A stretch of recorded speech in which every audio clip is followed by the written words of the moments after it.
మానవతా దృక్పథంతో అధికారులు ప్రజాప్రతినిధులు కలిసికట్టుగా పనిచేయాలని మంత్రి సీతక్క సూచించారు.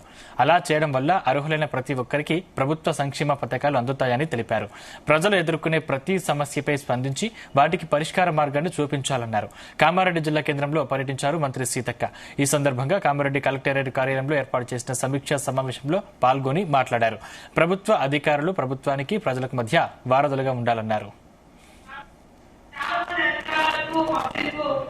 రిలేషన్ లేక ఎవరు వస్తారో ఎవరు పోతున్నారో కాబట్టి ఈ రోజు మన ఇళ్లలో పిల్లలు హ్యాపీగా మన కుటుంబం ఉండాలంటే బయట కూడా మనం పనిచేసే ప్రదేశాలలో ఆ పిల్లలు ఆ కుటుంబం ఆ జనాలు కూడా మనం ఇచ్చేటువంటి యాక్టివిటీస్ తోటి మన ప్రోగ్రామ్ తోటి సంక్షేమంతో వాళ్ళు హ్యాపీగా ఉండాలి.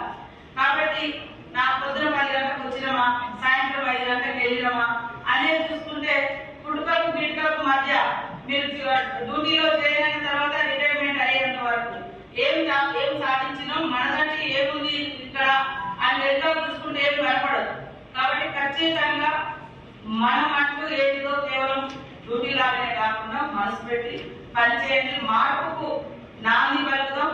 మిమ్మల్ని కన్నా తల్లిదండ్రులు మీరు కన్నా మీ పిల్లలు గెలలేకేసుకొని మీ గురించి గొప్పగా చెప్పుకునే పరిస్థితి రావడమే మీరు నిజంగా ఈ మధ్య అంటే మీరు జాబ్ లోకి వచ్చిన కాదు రిటైర్ అయ్యే వరకు మీరు చేసేటువంటి సర్వీస్ యొక్క గొప్పతనమే మీ కుటుంబ సభ్యుల యొక్క గౌరవాన్ని పెంచుతుంది అనేటువంటి విషయాన్ని మర్చిపోకుండా